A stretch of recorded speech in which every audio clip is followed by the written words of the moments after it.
Are you able to hear me? Yes, sir. Yes, sir. Okay. So, friends, in the last two classes, we discussed about the neurobiology of sleep, and then we discussed about the epidemiology of insomnia.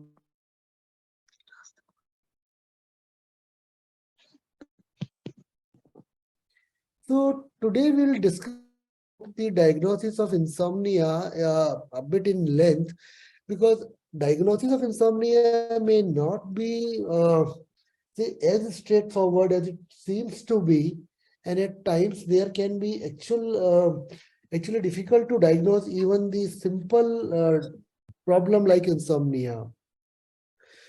So we'll discuss about the diagnostic methods. Then we will talk about what are the history that we should take when we are dealing with a patient of insomnia. We will examine the importance of the daytime symptoms. Then we'll see what examination do we need to do. We will look at the diagnostic algorithms, and then we see what are the other methods that can help us to establish the diagnosis of insomnia. But friends, please remember, every patient of insomnia is an individual. Insomnia, in the people are many a time we either miss the diagnosis.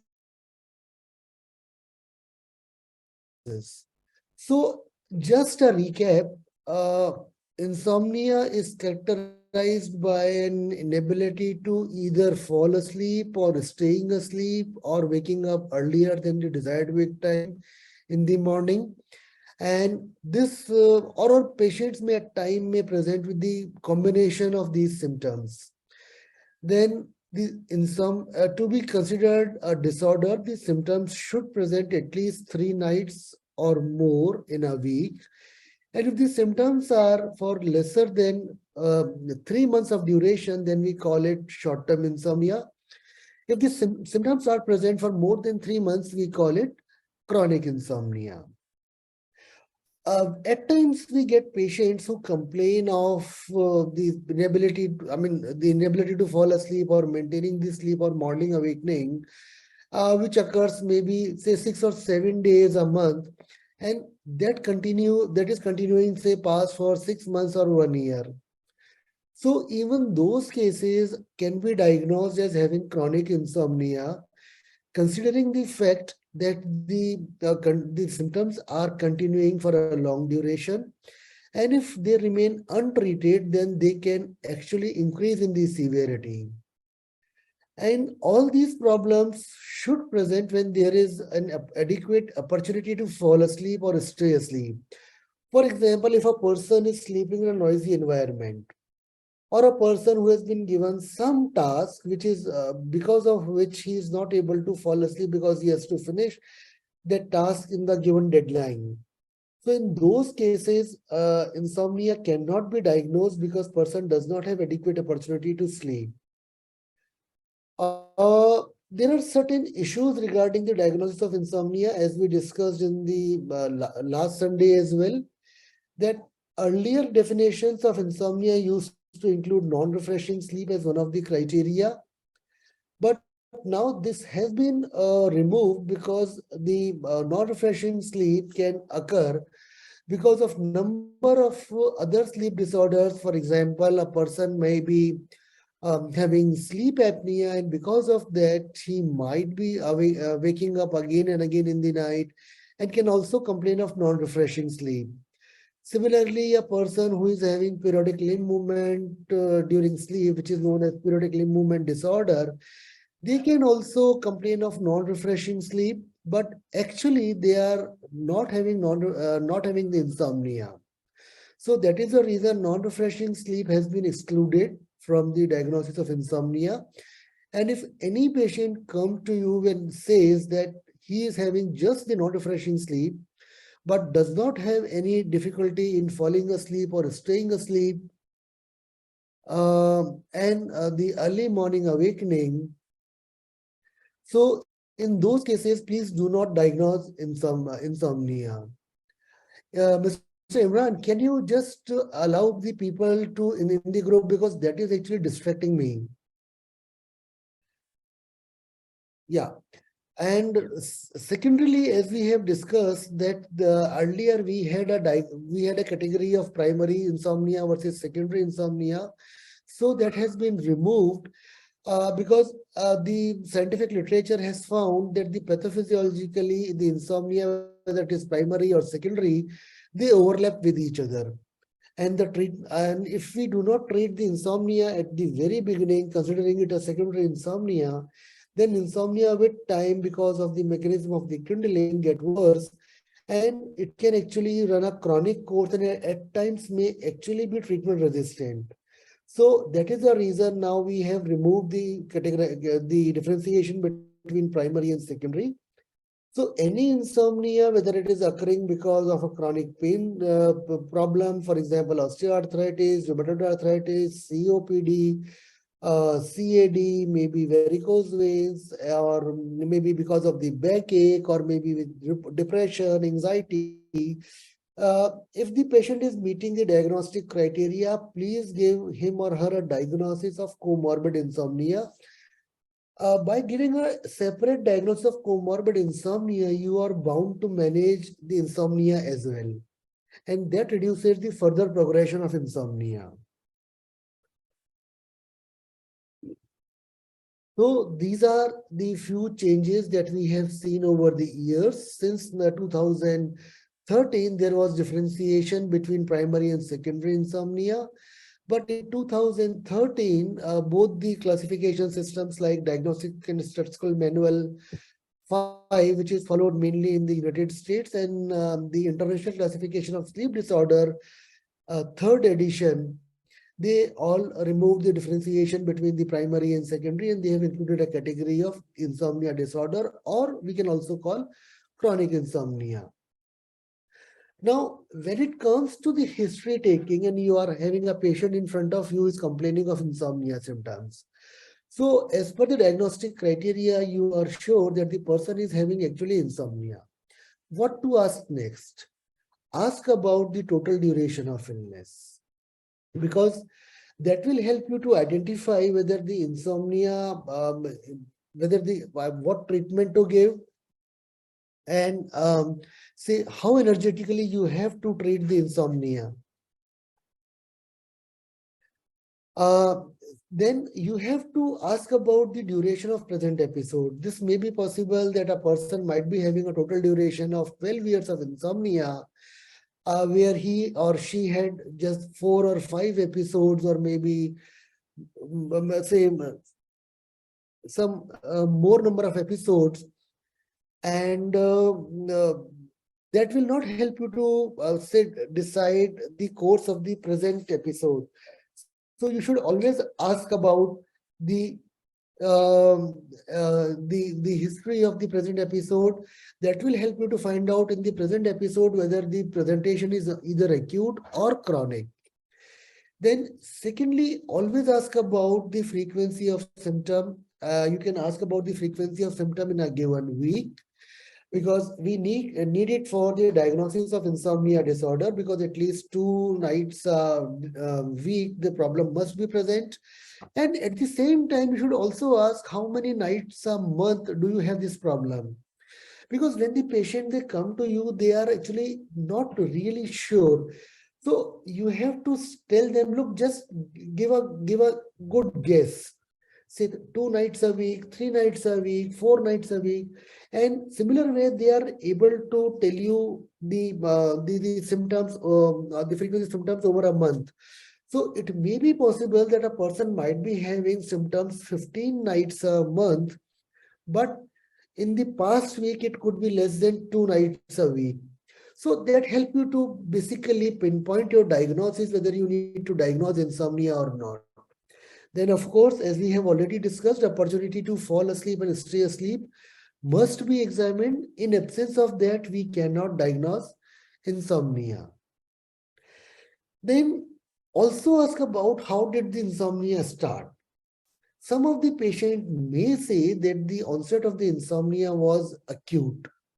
So some of the patient may say, look, doc, actually I I was consuming alcohol for almost 2 years. I was consuming for say about 1 to 2 quarters every day.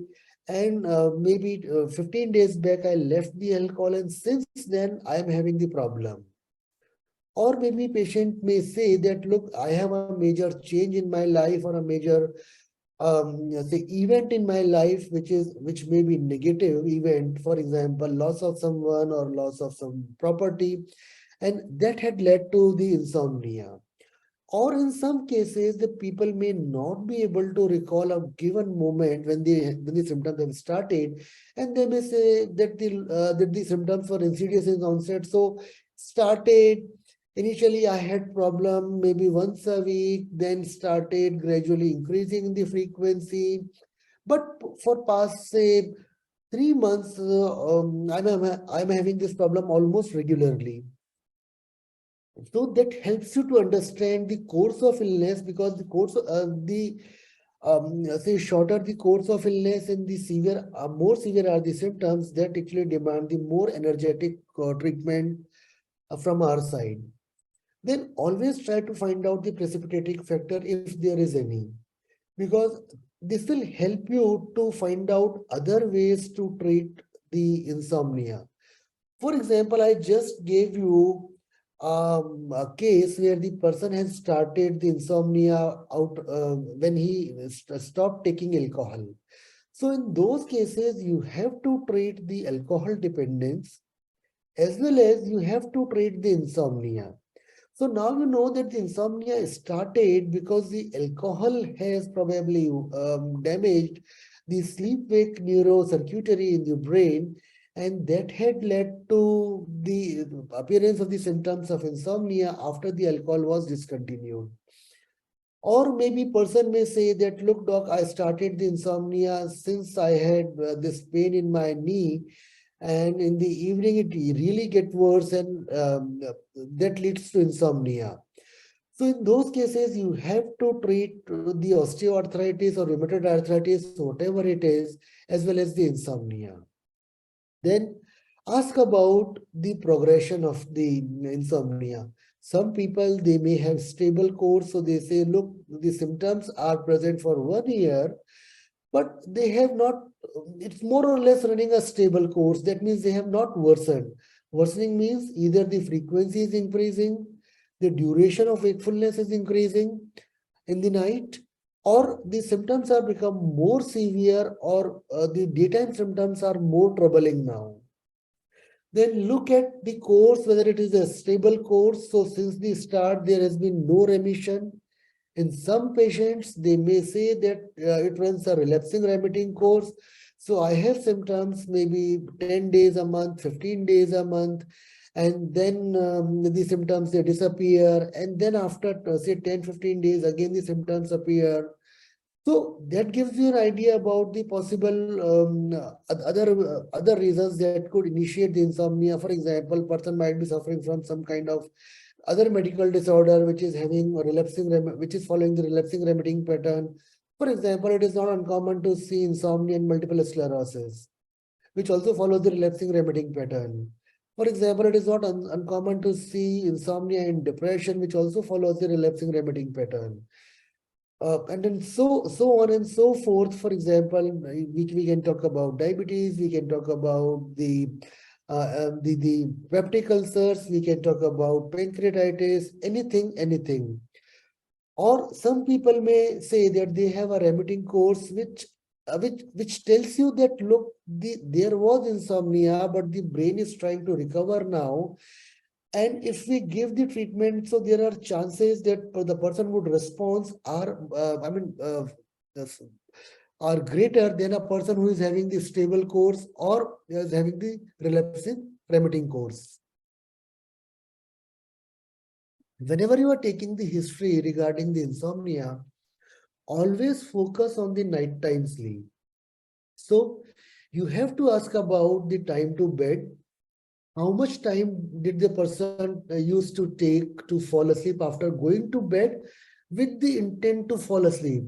Because what we have seen, at least in India, many people, they lie down on the bed because they are in the small rooms. So they don't have any other furniture to sit on. So always ask about when you go to your bed with the intent to fall asleep, how much time does it take to does it take for you to fall asleep? So take it for the pre-morbid means before the insomnia started. Then talk about the VESO is the wake after sleep onset. So what does it mean? Suppose I go to bed at 10 o'clock and I fall asleep within 15 minutes. So my sleep onset latency is 15 minutes. But I wake up at around say 12 o'clock and it takes me another half an hour to again fall asleep. So by 12:30, I again fall asleep. Then I wake up by 3 o'clock, and then it takes another 30 minutes to fall asleep. And then finally at 6 o'clock, I wake up. So that means my VESO is 30 plus 30 is 60 minutes. So wake after sleep onset is defined as a period where the person remains awake after getting the sleep and before the final awakening. Then ask about the number of arousals if there are any at night. Ask about the wake after sleep offset. This VESF is wake after sleep offset. For example, the person may wake up at 6 o'clock in the morning, but still does not feel fresh and may take around 30 minutes, 40 minutes to leave the bed after, even after waking up. So in those cases, the VESF becomes 40 minutes and that shows the amount of sleep inertia. And sleep inertia is directly proportional to the quality of the sleep. So longer the sleep inertia, poorer the quality of the sleep. Also, you can calculate the sleep efficiency. How do you calculate sleep efficiency? Sleep efficiency is basically time spent in sleep divided by time spent in bed multiplied by 100. For example, if a person spends 8 hours in the bed with the intent to fall asleep, so he goes to bed at 10, wakes up at 6, but including the sleep onset latency plus VESO plus VSF, it amounts to around 2 hours. So how much time did he spend in the sleep? 6 hours. So 6 divided by 8 multiplied by 100. So that comes to 75%. So that shows that the sleep efficiency is around 75%.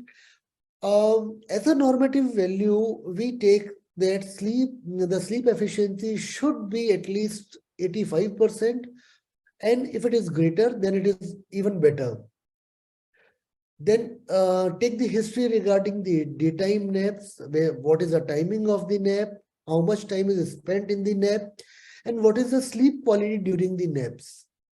So, and then ask about, because every person, the similar history after the onset of the insomnia problems, always remember, most of the patients, they do not have the problem all 7 nights a week. Most of the patient would say that, look, doc, I have a problem, maybe 3 nights a week, 4 nights a week, 5 nights a week. So you ask them about the sleep wake schedule during a typical night without insomnia after the onset of the symptoms, and a typical night with the insomnia after the onset of the illness. So that will help you to understand what is the change. So now here in this slide, you can see, if you can look at the sleep efficiency. I'm not sure whether my cursor is moving on your screen or not. So if you look at the sleep efficiency, the pre-morbid sleep efficiency was 97%. On a typical night with good sleep, it is 93%. But on a typical insomnia night, it is around 70% only. So that shows that the person is actually struggling with the sleep and he needs actual treatment. Then when you are taking the history, always ask about what are the factors that aggravate the insomnia. Many people may say that, look, doc, I already have insomnia, but the moment I go to any other place, or suppose I go to any tour, or I have to sleep in a hotel, or I visit a relative and I have to sleep in their house. So the moment I change my place, my insomnia symptoms become even worse. Or the person may say that the insomnia symptoms may actually improve. Or the person may say that if I am having some stress during the day, on those days my insomnia symptoms, they become worse. So those kind of aggravating factors must always be asked. Also, it is important to find out what are the relieving factors for the insomnia. People may try many things on their own to relieve the symptoms. Those things may not be appear scientific to us as a medical person, but I would strongly suggest that you should not break their belief. Someone says that, look, doc, the moment I wear this amulet or maybe something else, or I go and I worship at a particular place, and that helps me sleep better. So you encourage such kind of behaviors, at least till the person is having insomnia. Because ultimately, what we are inclined to, our job is to make the person sleep better. It does not matter to us whether he is getting relief by a scientific method or non-scientific method. So all these non-scientific methods must be combined with the scientific methods. I'm not saying that you should not use scientific methods, but always say, look, you continue with this because it helps you to fall asleep, and this helps you to get a better sleep. But at the same time, don't forget that it's a disorder and you have to take the medical help, and so you have to take the treatment as well. So both things should be combined. Further in the history, ask about the pre-bedtime behavior. So if a person goes to bed at around 10 o'clock, so ask him about his behavior, say after, say in the evening. Many person may have anticipatory anxiety in the evening. They may report that, look, doc, what happens? I come to my home from my office at around 7 o'clock, and the moment I enter the home and I see the bed, the first thought that comes to my mind is whether I would get sleep tonight or not. And that keeps on ruminating. I mean, I just cannot get rid of that thought. And this kind of thought, if you further ask the patient, he would say that it is associated with the anxiety symptoms. And friends, you all know anxiety prepares us for the fight and the flight. So an anxious person cannot fall asleep and stay asleep. So these kind of anticipatory anxiety should be asked about. Also ask about the sleep hygiene. So we all know that in a crowded bedroom, if a person is already having insomnia, so he's sensitive to the stimuli in the environment, he cannot sleep. Ask about the temperature, ambient light, ambient noise in the place where he's sleeping. Also, ask about the screen exposure in the evening, because screen exposure, actually, especially the exposure to the TV, mobile, or say tablets and the computer, they work in two ways. First, they emit the light which falls in the blue light range. And this blue light range is actually inhibitory secretion of melatonin.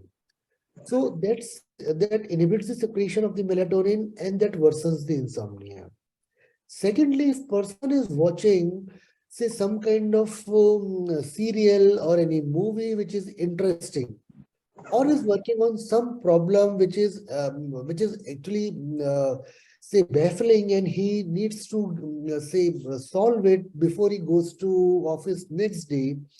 So both these conditions will charge him emotionally and will reduce the chances of falling asleep and staying asleep.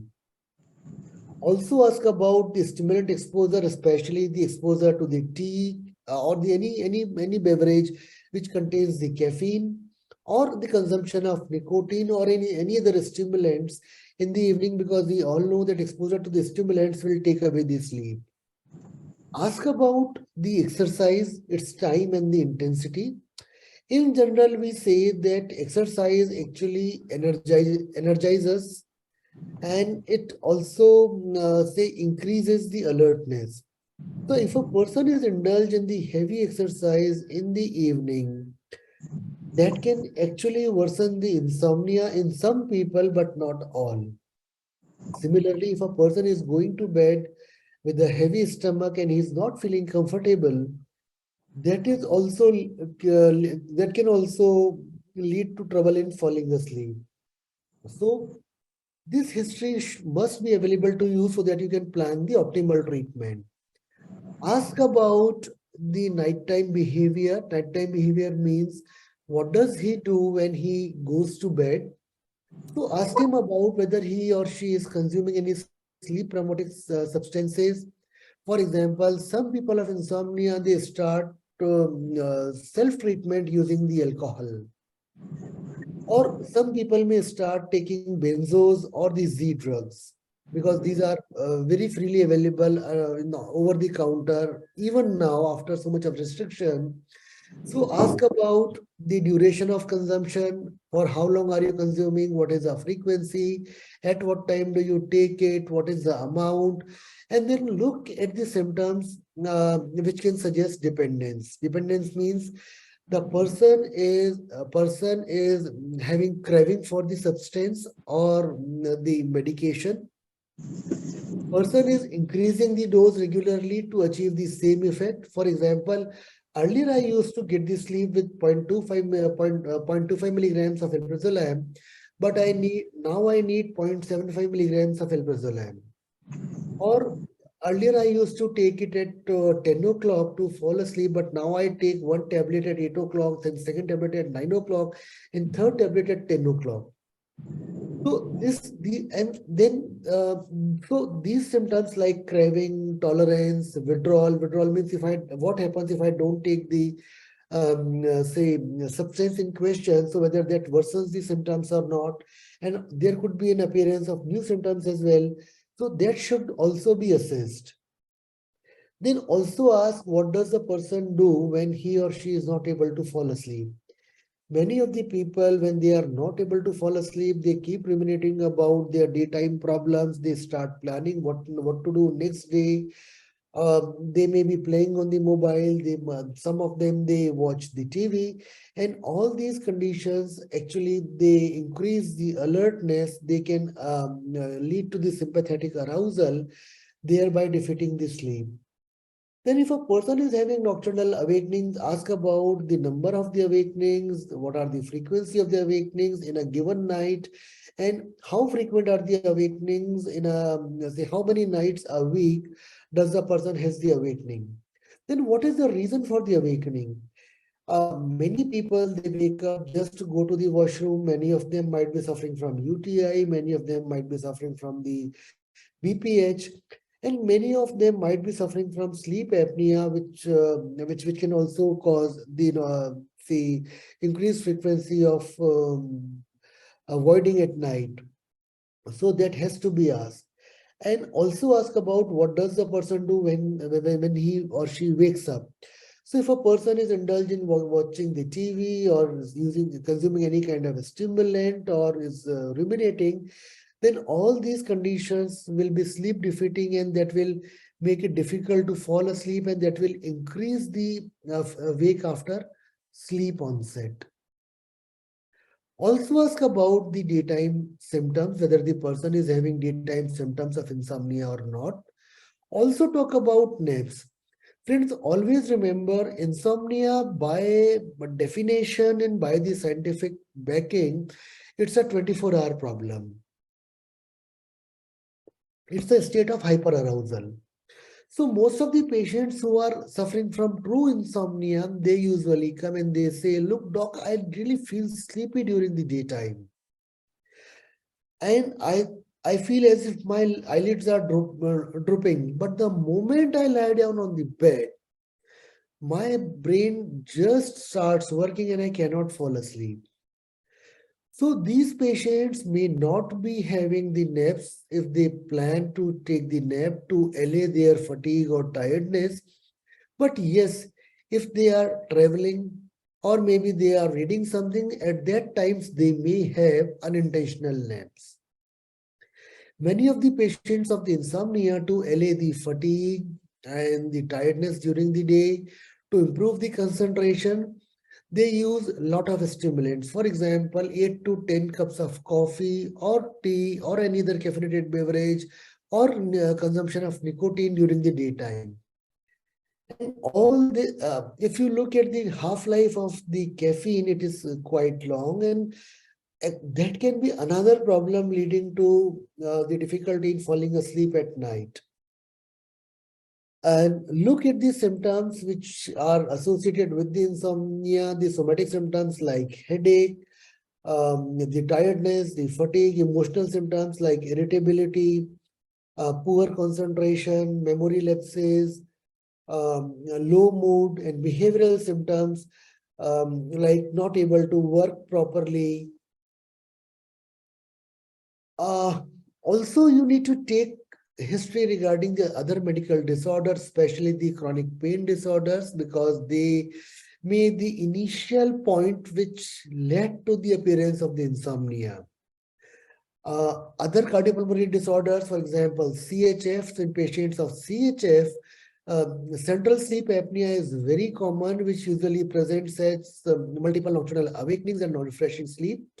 So that can be mistaken for insomnia. Same thing with COPD. The patient with COPD may have nocturnal arousals.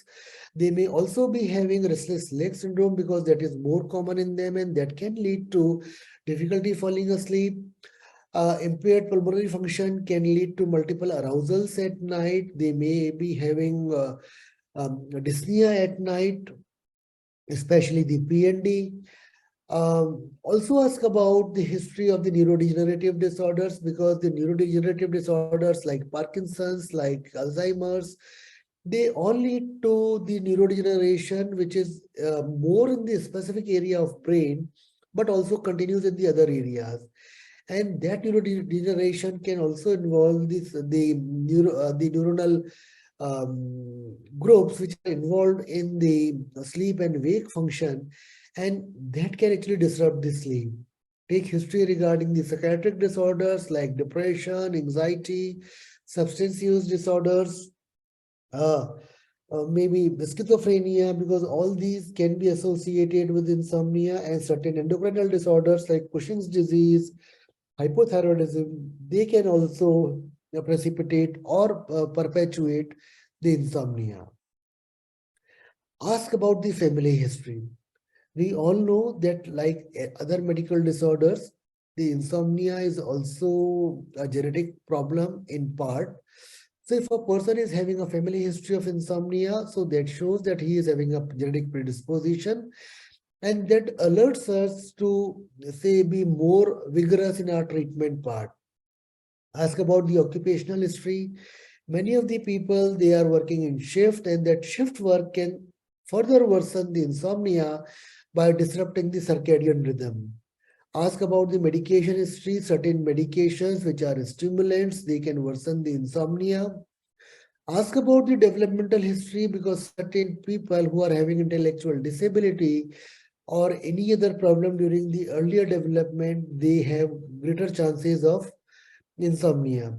Similarly, people who are suffering from, say, Down syndrome, Prader-Willi syndrome, Clausen syndrome, they have the comorbid sleep apnea, which can further either initiate or perpetuate the insomnia, or at times can be mistaken for the insomnia. Similarly, people who are born with the Smith-Magenis syndrome, they have the reverse secretion of the melatonin. So their melatonin secretes during the daytime rather than the nighttime normally. So these people, they feel sleepy during the day, but they are not able to fall asleep at night. So with this background, let's see some cases, and I just want to give you an idea how each case of insomnia can be an individual case, and all the cases are to be dealt differently. So we are seeing a case, a 19-year-old female with the 1 month history of insomnia comes to you, reports the difficulty in falling asleep, says that the sleep onset latency is around 45 minutes, and This problem in falling asleep, it occurs at least 4 nights a week. In addition, she also complains of multiple awakenings at night. During the daytime, she feels sleepy and fatigued, but she doesn't take any nap during the daytime. During the morning, her energy is very low, which improves by the evening. She says that she feels happy otherwise, but where she sleeps is in a noisy environment. She reports that the symptoms started after she joined the college 1 month back and shifted to the hostel, and she feels pressure to perform in the college. Other sleep disorders like restless leg syndrome, parasomnias, circadian sleep disorder, poor sleep hygiene, and sleep-related breathing disorders are not reported. So these are the disorders which can actually mimic insomnia, as we shall discuss later. There is no family history of any psychiatric or sleep disorder. So what do you think in this case? Can you please come up fast so that we can finish the class in time? Any idea?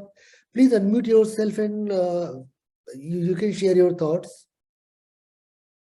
What is causing the insomnia?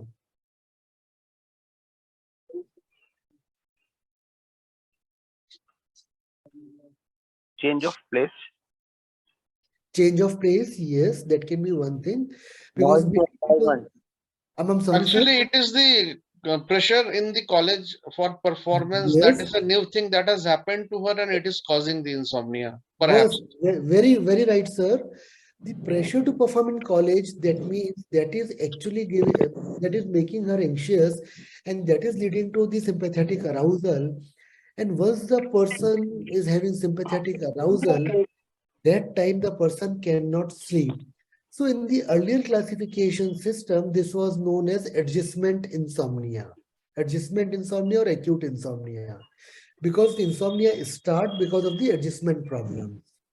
Now we will say that look, this is just the insomnia, and these are the basic features that we need to address. So in this case, we can plan for relaxation therapy. We can discuss with the patient what are the issues by which she is feeling the pressure, and what she can do to improve or reduce that pressure. Another case is 67-year-old woman who complains of the middle insomnia. So she wakes up in the middle of the night. When once she wakes up, then she's not able to fall asleep. Sleep onset latency is just 15 minutes. During the awakenings, she runs a business. She is having a bakery. So the bakery is not doing well. So she ruminates about the business, and she thinks that her son are not settled. So she also thinks about how to make them say settled in the life, whether they would get the job or not. Sometimes she watches TV during these awakenings, and she spends a long time awake in the night once she wakes up.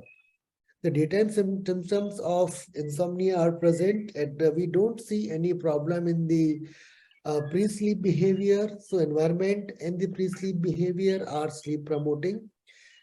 She is a known case of hypertension and panic attack, for which she is already on the medication. For the hypertension, she has been given the calcium channel blockers, and for the panic attack, she's already been given the low dose SSRI. Her time in bed is around 8 hours, out of which she sleeps for 6 hours. So sleep efficiency is 75%. Other insomnia mimics have been ruled out, and there is no family history of either psychiatric disorder or sleep disorder. So what is your opinion regarding this case? What are She Might your has be some physiological changes endogenous of depression. endogenous depression? Okay. Might be physiological changes of aging which is causing. Yes, very good, sir. Physiological changes. Anything else? actually it seems to be excessive worry about her business, her family, and maybe not making good in business, and that causes her not to sleep well. And when she is keeping awake, she may watch TV and something else, and that takes away her sleep, and sleep Wow. efficiency is so less. Excellent. All of you are correct. So woman is 67 years old. So that means could be some amount of neurodegeneration. Stress and sleep, they are actually antagonistic to each other in most of the cases. And then look at this, she watches TV, so that also takes away the sleep. And also at the same time, she's spending a long time awake. So the more you are, if you can recall the Pavlovian experiment regarding the dog and the bell and the food.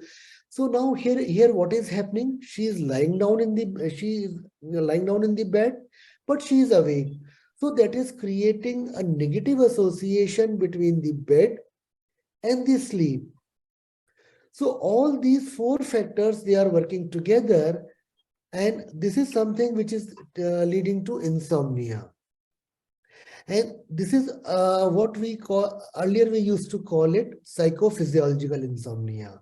So person is indulged into some kind of sleep defeating behavior, and also that is leading to, say, excessive time in the bed. That is again leading to the negative association between the bedroom environment and the sleep. Fantastic.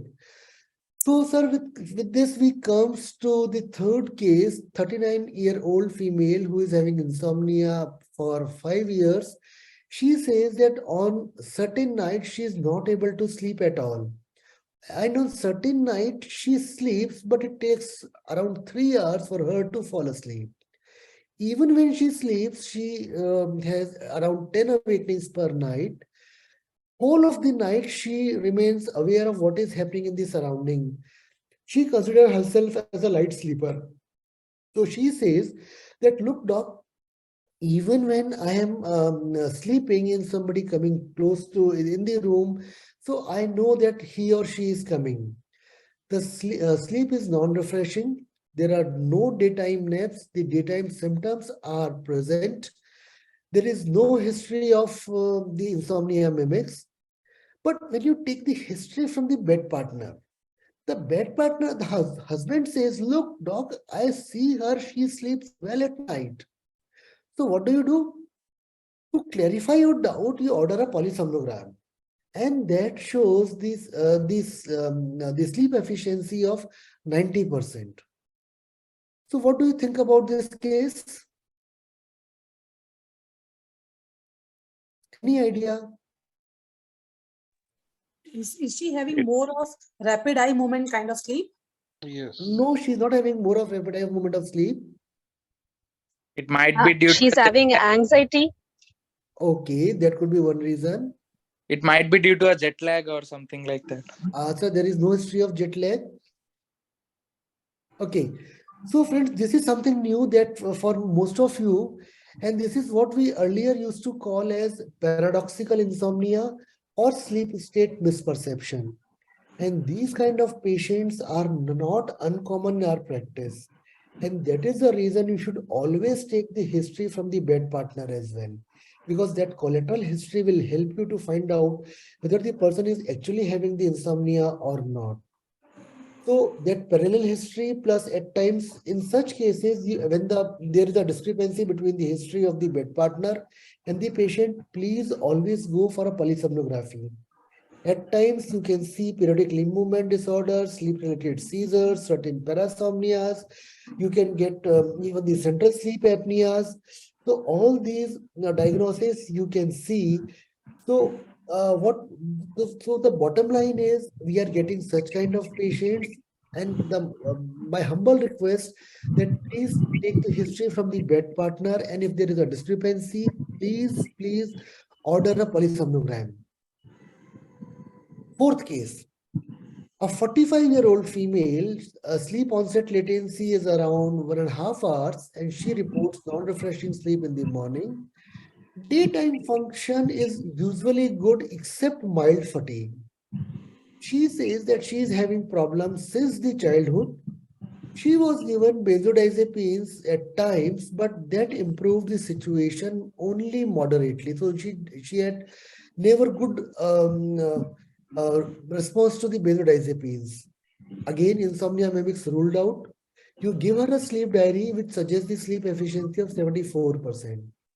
What she could be suffering from? Okay. Any idea? Please come. Okay. Does it give you a clue? Friends, please speak up. It's Is all there of us. some disturbance in her melatonin secretion? Because it Yes, sir. That could be a thing. Very right. That could be a thing. Okay, friends. So this is actually what we earlier used. Yeah. Any history of childhood abuse or anything like that? Sir, we did not find any such history. Any history of endocrine disorder? Ma'am, we did not find any. Okay. Or disturbed parent? I mean, Environment in the family, family. environmental in the family. Ma'am, we did not get that history as well. So this is what we earlier used to call as idiopathic insomnia. So idiopathic insomnia usually start during the childhood or the early adolescence, runs a chronic course. But again, the people who are suffering from idiopathic insomnia are actually rare. So now, since we know that even the neurocircuitry and the neurofunctioning that we see with the functional imaging techniques in these cases is similar to that of other insomnia. So this idiopathic insomnia term has been removed, and we consider these cases as chronic insomnia disorder. Another case, interesting, 49-year-old female, 3 years history of initial and middle insomnia. By now, I think you know what is initial and middle insomnia. Initial insomnia means sleep onset latency is increased. Middle insomnia means multiple nocturnal awakenings or just 1 or 2 long awakenings. So she's having 3 to 4 nocturnal awakenings, each awakening lasts approximately 30 minutes. In the morning, she reports non-refreshing sleep. Daytime symptoms of insomnia are present, and she reports bad dreams at least 3 nights a week. And she says that whatever she sees in the dreams, it is actually very terrifying for her. She sees as if she is drowning or somebody is hitting her, or she sees that people are fighting with each other. And this is associated with the low mood, irritability, and poor self-esteem. And the symptoms started after she was diagnosed CA breast, which was treated, and now she has recovered from CA breast. Other insomnia mimics ruled out, and there is no family history. What do you think about this case? she could have suffered some mental trauma because of the illness of CA breast, and now she is having more of this REM sleep, or where she imagines things against her, and that is causing this thing, perhaps. Good, sir. Good guess. Other friends? It's a chronic insomnia associated with other medical disorder. Yes. Okay. Very, very true. Any other guess, please? Comorbid depression. Yes. Ah. I think that was, I mean, all of you are correct. There was a problem of CA breast for which she has improved. But the problem is, look at the low mood, look at the irritability, look at the poor self-esteem. A person with insomnia may have low mood, may have irritability, but if you ask the person, look, if you get the good sleep at night, does it change your mood? If he says yes, it changes my mood significantly, then you can rule out depression. But in person with insomnia, they rarely complain of poor self-esteem, which is very specific to depression. Secondly, she might be having, say, light sleep because of the underlying stress, because the neurocircuitry of stress and depression, they overlap. And that is the reason she is able to recall the bad dreams. Okay. So it is actually insomnia comorbid with depression. Very fantastic. Fantastic.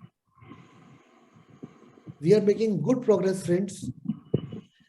Okay, so last case. 47-year-old male, 3 years difficulty with falling and staying asleep, decreased total sleep time at night, daytime fatigue is present, he says that if he's reading something or watching the TV, then he falls asleep during the daytime, and that napping is normal. But he also consumes 4 large cups of coffee a day because he has to work at the office. He watches at least 3 hours before going to bed. In the evening, he starts worrying whether he would get the sleep or not. So just to make himself tired, he actually runs on the treadmill for around an hour before the sleep. So what is the problem here? Poor sleep hygiene.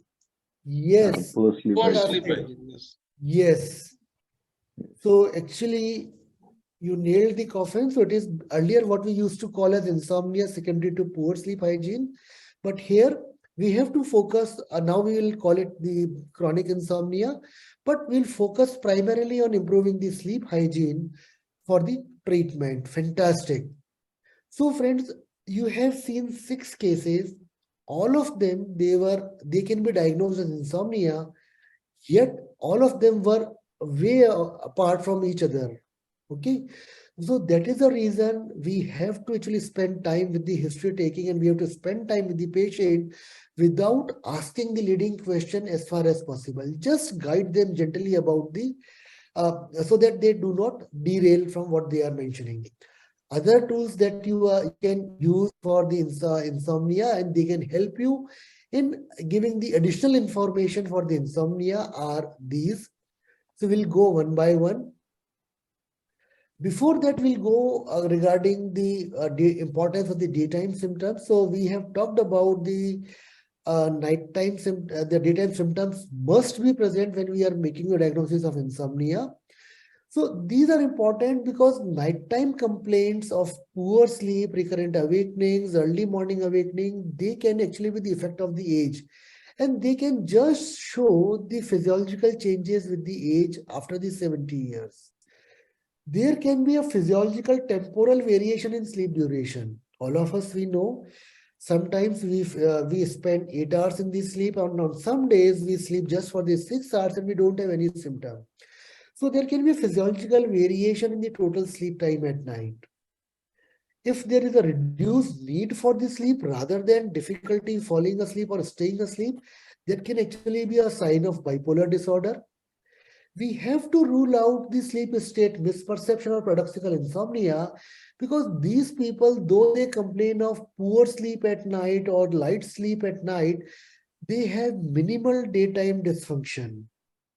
And also certain circadian rhythm sleep disorders that we will discuss in the next class. For example, people who are having delayed sleep wake phase disorder, like going to bed 2 o'clock at night and waking up at 10 o'clock in the morning, so spending around 8 hours in the sleep. So they can at times be mistaken for initial insomnia. Similarly, elderly people who might be having advanced sleep wake phase, so who go to bed at 9 o'clock and wake up at 3 o'clock, can be mistakenly diagnosed as having terminal insomnia. So that is the reason the daytime symptoms are really important, and without that you cannot actually diagnose the insomnia. Yes, somebody is having any question? Okay. So friends, on your screen, you can see one dysfunctional beliefs and attitude about sleep scale. So these are the 16 sentences or 16 statements to which a person responds. So if a person responds the greater, so he gives a greater marking. Suppose a person says that I need 8 hours of sleep to feel refreshed and function well during the day. And if he agrees to it, so he'll give a marking like this, or if he doesn't agree with this, he'll give a marking like this. So this will give you an idea about the non-pharmacological therapy of insomnia. Say, what are the misconceptions about this sleep and the insomnia person is having, and how should I deal with that? This scale is freely available on Google. You can just Google it and get it. Then to assess the severity of the use insomnia severity index, it is again freely available on Google and you can use it. But if you are using it for the research purpose, then please take the permission from the MAPI Research Trust. So here the person rates the severity of the insomnia, difficulty falling asleep, staying asleep, waking up early. Then he he rates about his satisfaction regarding the sleep pattern. So then he rates the how much the sleep problem interferes with the daily chores. Then how noticeable the sleep symptoms are to others, and how worried or distressed is he about the current sleep problem. So if a person scores between 0 to 7, so this suggests that person is not having any clinically significant insomnia, might be having insomnia symptoms. If it is 8 to 14, you can see that it is a mild insomnia. If this person scores 15 to 21, so that means what you have to do, whatever the person marks on every item, you have to just add that. So if a person scores between 15 to 21, this shows moderately severe insomnia, and beyond that, it is severe insomnia. Now, once we are done with the history and both these questionnaires, which will help us to formulate the planning of the treatment and look at the course of the improvement in the insomnia, now we have to examine the patient. Please, friends, always do complete general physical examination of the patient with insomnia. These patients at times may be having other medical disorders for which they are oblivious. So it is important that you do the examination and you try to find out whether they are having any other medical comorbidity, which might either be functioning as precipitating or perpetuating factor for the insomnia. Always look at the face. If you see retrognathia, retrusion of maxilla, please think about sleep apnea rather than insomnia, or think about sleep apnea comorbid with insomnia. Based on the history, you can go for a specific systemic examination. For example, if a patient gives the history regarding CHF or Parkinson's or Alzheimer's or hepatitis or peptic ulcer disease, then you can go for the specific examination. And please always measure the vitals of these patients, because that can at times give you an idea about the other contributing factors which could be contributing to the insomnia. So how to approach a case of insomnia? When a person with complaints of insomnia comes to you, first you try to see whether the person is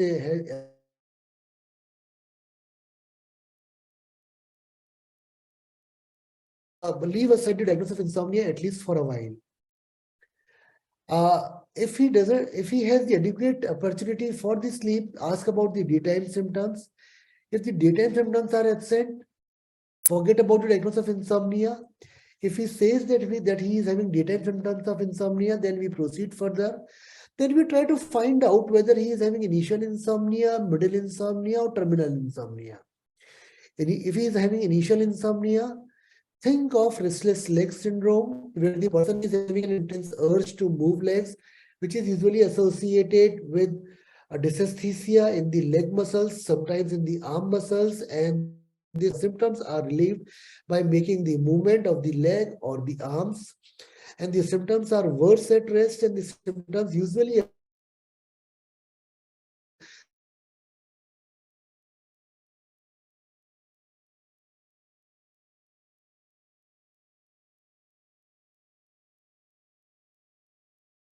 and if he's left to follow his own sleep wake schedule, then his sleep is normal, then he could be suffering from delayed sleep wake phase disorder. For example, person by say watching something on the YouTube or reading something on the Google can come to you and say, look, I have the initial insomnia. So ask him, at what time you go to bed, at what time do you wake up? He goes to bed late at the night, wake up late in the morning, but for the remaining time, he feels fresh, energetic, does not have any symptom of insomnia. Think about delayed sleep wake phase disorder rather than insomnia. Once these two conditions are ruled out, diagnose initial insomnia. Similarly, you have to look at, for the middle insomnia, you have to look at the abnormal activity at night. If they are present, then you have to rule out the nocturnal seizures and the parasomnia. If the parasomnias are there, you need to find out whether there are non-REM parasomnia or REM parasomnia. If both of these are not present, then this could be a case of the middle insomnia. Then always think about the snoring.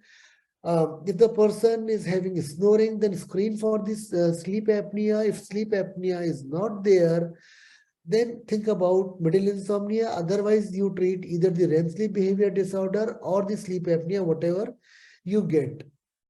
If a person is complaining about terminal insomnia, look at the total sleep time. If it is normal, if he's left to follow his own sleep wake schedule, then think about advanced sleep wake phase syndrome. If it is not there, then the total sleep time is decreased. Then think about total insomnia. Once you know about the total, that the person is having insomnia, then ask about the duration. If it is less than 3 months, it is short term or acute insomnia. More than 3 months, it's chronic insomnia. So this is the sleep diary that we usually give to our patients. If you want, I can share one in the WhatsApp group, and you can use that. So here the people, they fill the diary before going to bed. So whole of the day time information is filled before going to bed, and the whole of the nighttime information is filled once they wake up from the bed. But they are given a specific instruction: please don't look at the clock or the watch. Whatever information you are filling, this should be just a guesswork. So here you can see in this diary that person is going to bed at 11 o'clock at night, falling asleep at 2, but waking up at 10. And then he wakes up within half an hour. So you can see this similar kind of schedule every week. You can see here it is going to late in the bed, usually at around 2 o'clock in the morning, in the night, and waking up at around 9 to 10 o'clock, and he doesn't have any daytime symptoms. So that shows that the person is not having actually insomnia, but is actually having the delayed sleep wake phase disorder. So in this case, what we need to improve is the excessive time that he is spending in the bed. Because if he keeps on spending this excessive time in the bed, that can lead to negative association between the bed and the sleep, and that can actually worsen in the future can precipitate the insomnia.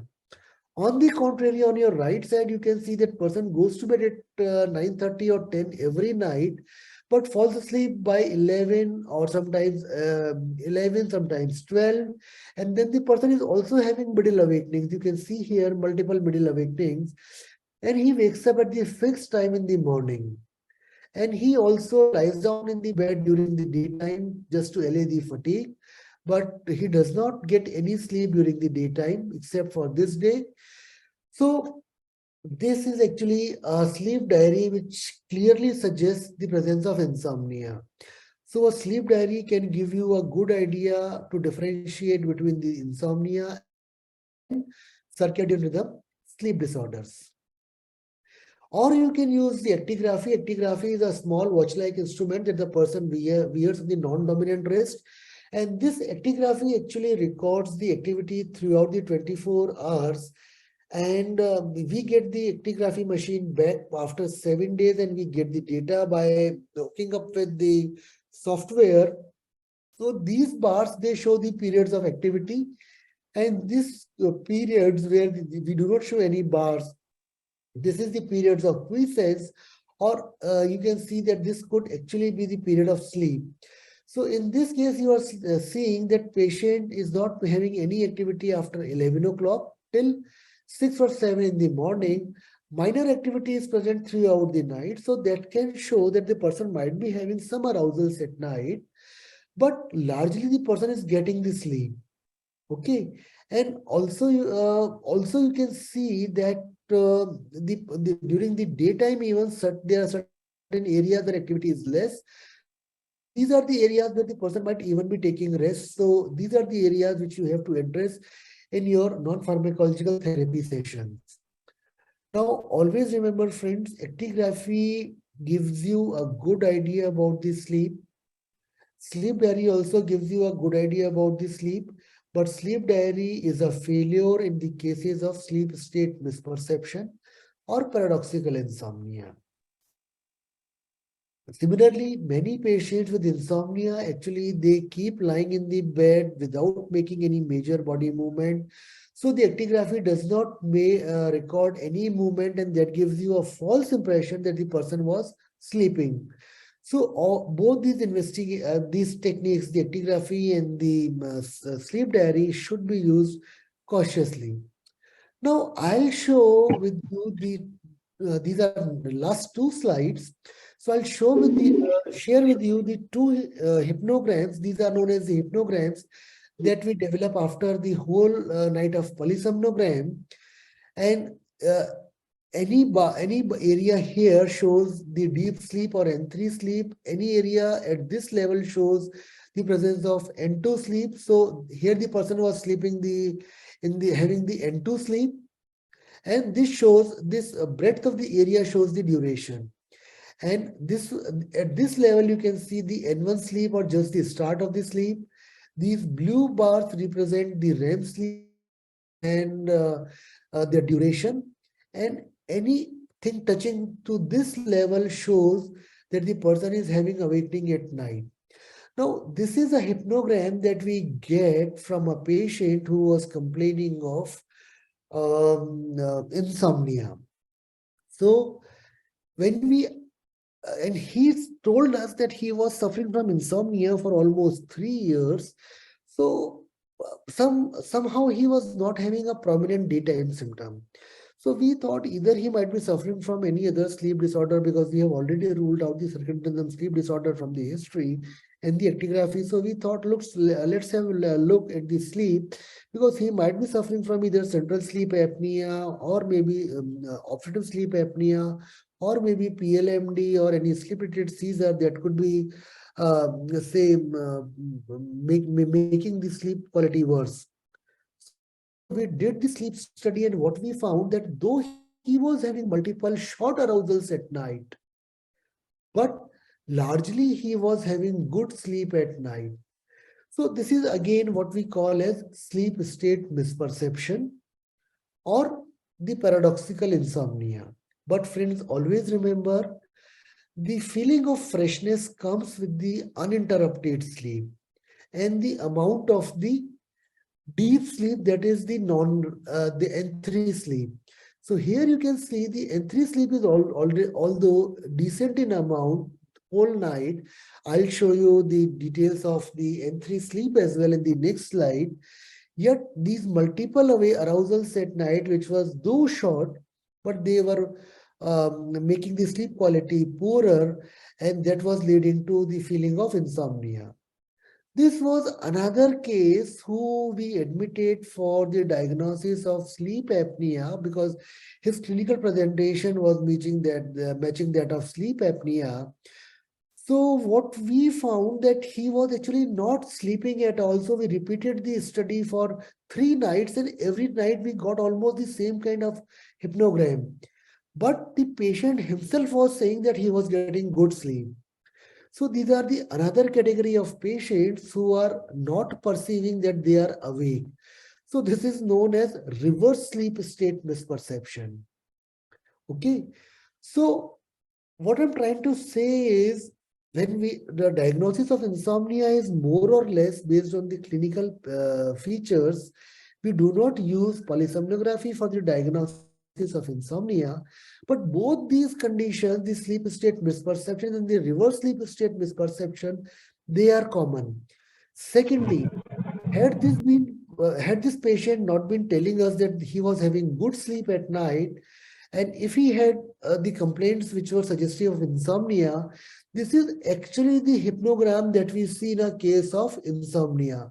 Multiple arousals at night, spending a long time awake at night. So this is what happens in the insomnia. So in this case, we could say that the person was having initial insomnia, then he was having middle insomnia, and so these two, middle and the initial insomnia, could have been conveyed had the person reported the insomnia symptoms clinically as well. So if you see here, you can see the total sleep time was 7 hours and 3 minutes in the first case, which was actually having the sleep state misperception, out of which he slept for 90% of the time. So sleep efficiency was 90%. Sleep latency to N1 was almost zero. So the moment we started the recording, he fell asleep. If you look at the latency to deep sleep was just 12 minutes, which is again very short. REM latency was again 125 minutes. So we all know that the REM sleep appears after 90 to 120 minutes. If we look at the wake index, it is just 6.5. So he's not having multiple arousals at night. If you look at the VASO, it is 47 minutes he spent awake during the night. So this is actually what is, and so this is actually what we see in cases of normal sleep or sleep state misperception. On the contrary, here you can see the person, though he was reporting that he was having good sleep, but the sleep efficiency was just 66%. And if you look at the latency to N1, 12.2 minutes, latency to N3 is 41 minutes, and the latency to REM was just 8 minutes. And if you look at the total wake index, it was 18. So despite having the higher wake index, he reported that he was having good sleep. So that is the reason I always say that every case of insomnia is an individual, is an island. So you have to deal every case separately. So in summary, we can say that diagnosis of insomnia, it appears straightforward, but at times it is mimicked by other disorders. Clinical diagnosis may not be always final. So we need to have some laboratory investigations, especially where the symptoms are not typical and where despite your treatment, the symptoms are not improving. So this is all for today from my side, friends. And if you have any questions, I'll be happy to answer. So I just wanted if we could get the uploading of the lectures. Last lecture was also not uploaded on the mail. Mr. Dr. Imran and Mr. Karthik, anyone from... Have to give it because this size is too big, so we have to convert it into the form where we can give it to you. So by this week we will provide you both the recordings if you want. Thank you. Actually, we would require 3 recordings because the first recording had a lot of neurotransmitter things, and that was very, I mean, specific and objective type. So, sir, I think what I can do, Dr. Imran, can you share the recordings with me through a file? So I have a YouTube channel of the Indian Society for Sleep Research. So I'll upload it to the channel, and everyone can have access to the recordings from that channel. Yeah, I think that'll be a great idea. Yeah. So please share the recordings with me. Okay, that's fine. Okay. Yes, Thank you. sure. Thank you. Friends, next session will be a kind of seminar. So may I request any one of you to volunteer to present the next session?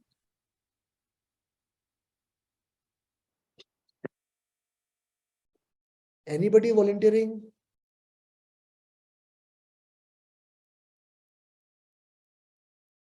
I'm not able to hear any voice. Suddenly everyone is quiet. So what is the topic you want us to?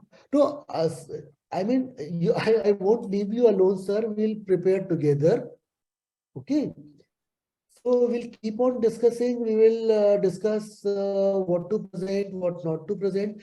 But I mean, we had this idea just to make sure that you also get the idea about these kind of presentations, and so that in the future you can further spread the message. So this is just for that purpose. I want you to take part in that. So next time we will be discussing about the differential diagnosis.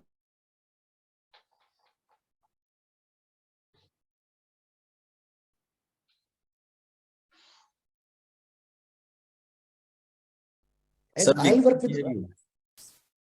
Yeah, hello.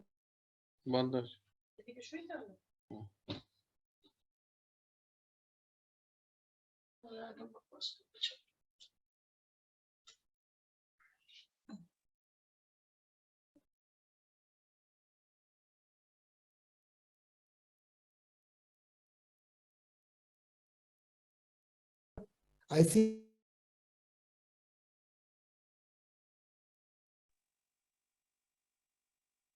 Your voice is not audible, sir.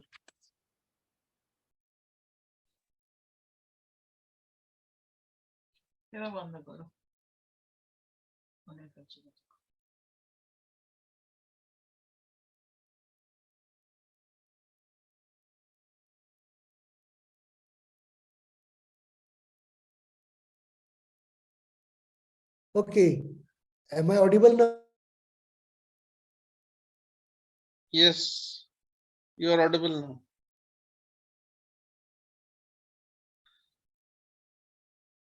Here.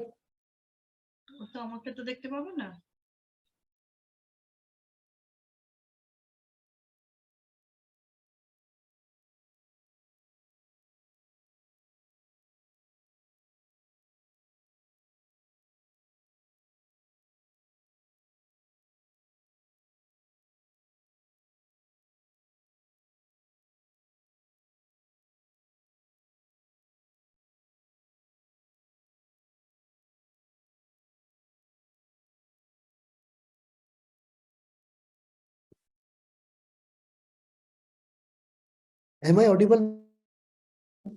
Yes, sir. Now you are audible. Can you Okay. speak? Yeah. So any volunteer?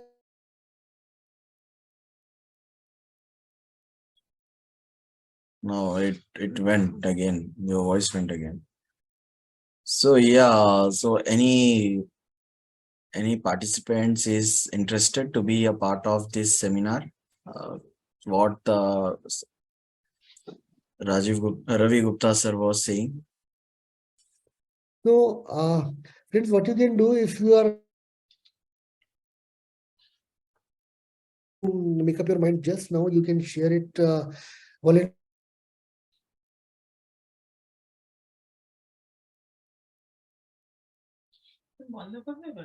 Yes, sir. No problem. We can share that in our WhatsApp group so that Yeah. if any doctor is ready to, give the seminar or present the topic, then we can take it. Yeah. We can take the presentation. Yeah. Sure. Yes. So, any more questions from the participants?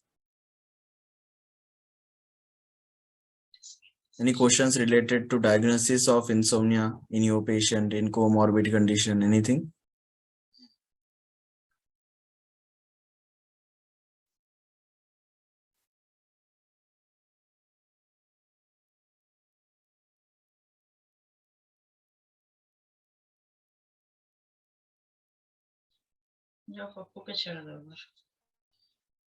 Sure.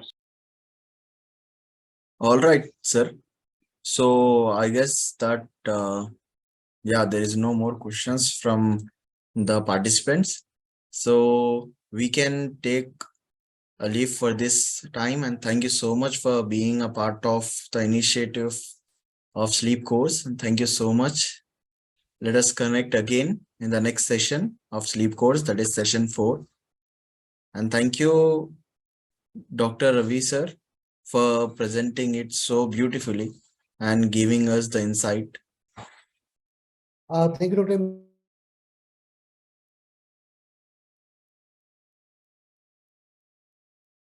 Yeah, so any So you need questions? to.